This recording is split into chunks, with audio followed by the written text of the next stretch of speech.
This is part 5 of a 5-part series in which I've tried to summarize my recently published Sefer, trying to look for religious, theological, moral, and cultural responses to October 7th.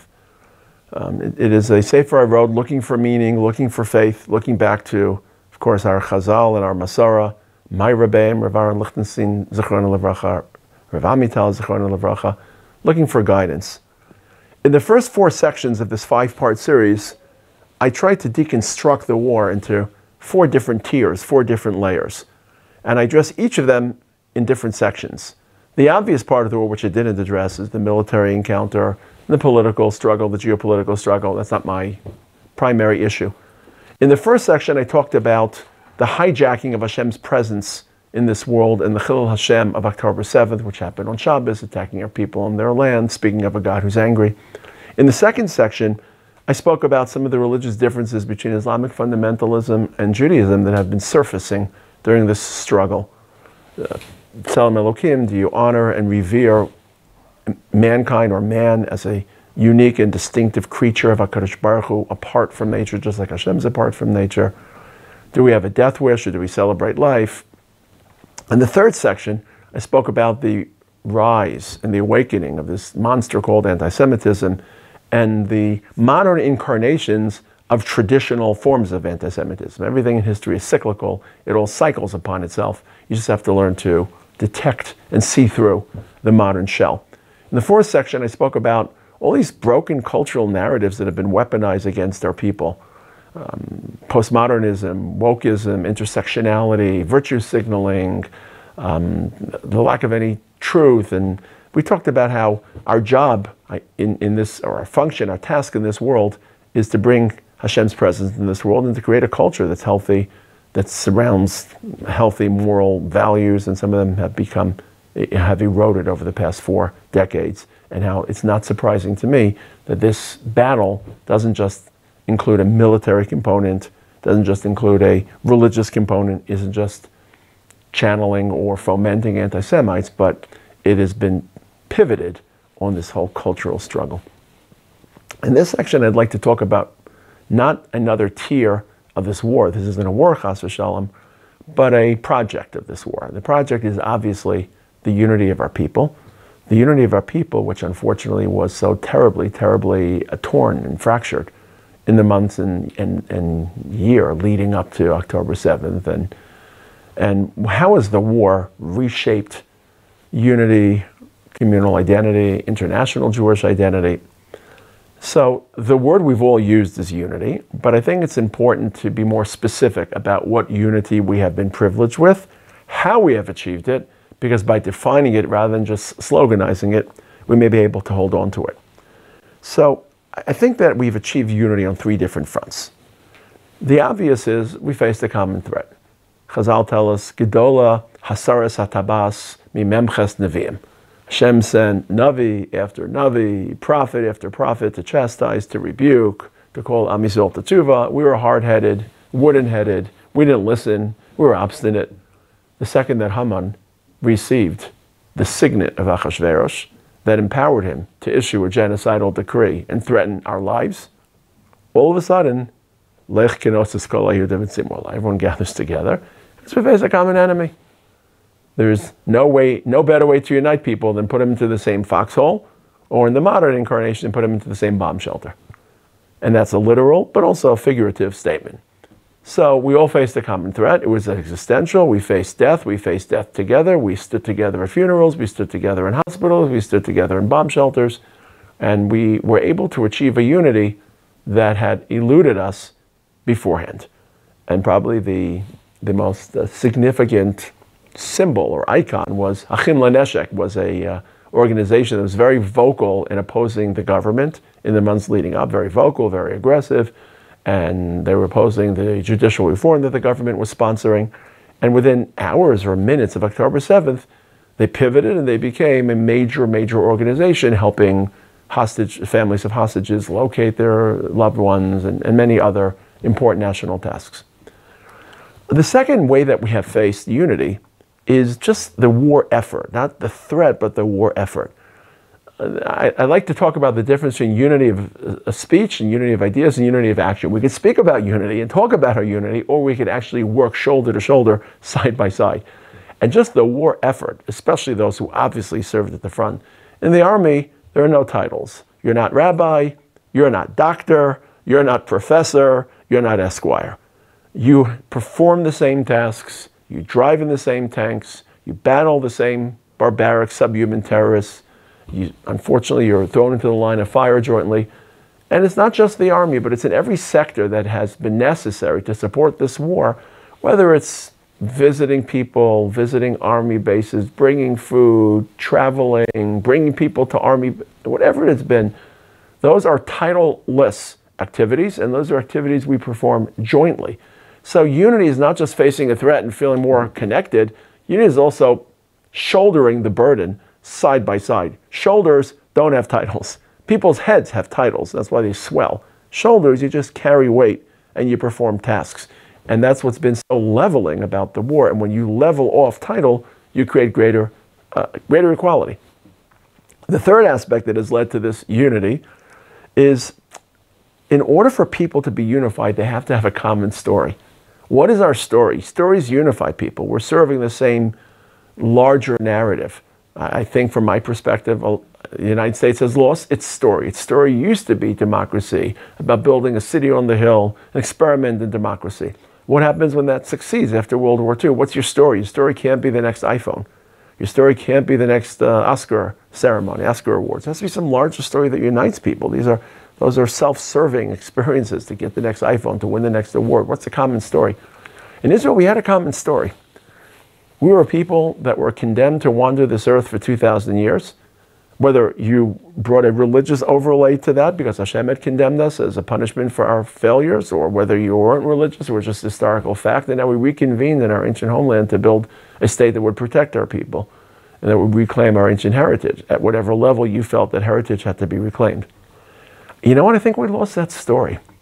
We shifted from that story to a different story. The startup nation, the entrepreneurial nation, technology, cyberspace, nitafim, cherry tomatoes, they're all important, obviously. But when it becomes your story, that's not a story that unites people. That's a story of profit, that's a story of effort. It's not a story. You can't be united as a startup nation. You can feel pride.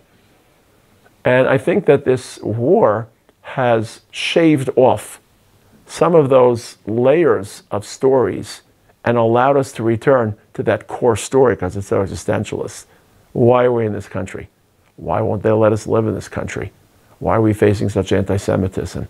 So I think at a deeper level, we've re-achieved unity, not only because we faced a common threat, and not only because we walked and marched and worked shoulder to shoulder in experiences which level off differences, but because, I hope, we've recovered a story. And to the degree that we can preserve that common story, we can preserve our unity.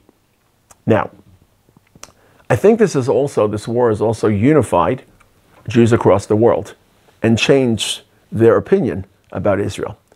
I think that Jews across the world started to take Israel for granted. You just fly in for Yom Tov, fly in to attend a tekes, fly in for a day. There's plenty of hotels in Tel Aviv. And I think October 7th reminded everyone not to take this country for granted, certainly in this country, but I think that a deep impact upon Jews outside of this country. And there's more of proprietary ownership and shareholder. People feel like we are part of Israel. And even though we may not live in Israel, we have to, in some cases, make personal sacrifices for Israel. When you make a personal sacrifice, you're much more invested. And I think in particular, it has awakened Jewish identity within people whose Jewish identity was either frayed, absent, silent, or defined in ways which didn't center Israel. Now, why this happened? I think in some cases because they saw the threat of anti-Semitism that shook their narrative and that shattered their conception about how Western society had accepted Jews as equal members. But I think it's more than that. I think that Rav Amital would always tell us that as much as they suffered in the Holocaust, they would never, never trade places with their Nazi oppressors if they had the choice. Because the ugliness of a genocidal regime was just so abhorrent that they'd rather be the victims than be the murderers and the butcherers. And I think we've seen such ugliness. We've seen the seamy side of modern society. We thought society was enlightened. We thought society was elegant. We thought society was educated. We thought, and just the academic rod in some of the Ivy League colleges, which have served as cesspools for anti-Semitic hatred. I think people have seen evil. And when you see evil, you revert back to a culture which you may have taken for granted, you may have neglected, but which you sense inherently to be a culture of virtue and a culture of dignity and a culture of nobility. I think this is, of course, Hashem's echo that he placed within Jewish heart, that even though Jewish hearts may wander far from Har Sinai, may wander far from Torah mitzvahs, and may wander far from ritual, those hearts still respond to nation and people and land. And I see we're seeing the emergence of identity not based on religion. I think that as someone that supports secular Zionism, I don't aspire to be a secular Zionist, but I ratify it. I think we're seeing the value of secular Zionism to maintain commitment and partnership with Jewish destiny, even for those who no longer wear tefillin every day or keep Shabbos in the classic sense. So I think that's the second project. The first project is to create unity within our nation. The second project is to create unity amongst the international community of the Jewish people. I think that we have struggles that lie ahead of us. I think that those who showed up at secular Israeli funerals of soldiers who died in battle, and then call them Kedoshim, or even if they didn't show up, well, how will that play after the war? Will you still be able to look at a secular Israeli and call them Kadosh? I believe that there's a Kedusha to every Jew. I believe that in secular Zionism there are values that I see as stemming from a world of Kedusha. They may not express themselves in Kedusha, they may not clothe themselves in Kedusha, but I believe there's an inherent Kedusha to every Jew, and when Jews express their own culture and their own desire and yearning, it has a holiness to it. I wonder about people who were not able to identify secular Israeli Jews and ratify them. Will they be able to, after using the term Kedoshim to describe those who died al Kiddush Hashem? Are they just Kedoshim because they died al Kiddush Hashem, or to the degree that their willingness to die al Kiddush Hashem to protect our people and our homeland is reflective of a value system that has Kedusha in life? And of course, it intrigues me to see what will happen in the Haredi world. I don't say this from a political position. I'm actually right now discussing yes draft or no draft. But I think there is a coming together, and I think that there are certain values that are far more palatable and far more attractive to people in that world. There may be words and slogans that are still alien and foreign to that world, such as Reishis Tzmichas Geulas, such as seeing redemptive or messianic value in Jewish sovereignty. But again, when you peel it down to the core, peoplehood, land, unity, partnership, all for one, one for all, anti-Semitic hatred, I think those values, which were less palatable to that community in the past because they came robed or cloaked in these larger ideologies that they were not comfortable with, I think those ideologies have been removed, and some of those core values are very, very resonant within that community. So I call this the project of October 7th. The project to identify how we've achieved unity and to try to preserve it. The project of what has happened to the international community of Jews and how to perpetuate it. And of course, how will secular Jews in Israel be viewed by their religious counterparts in the wake of October 7th?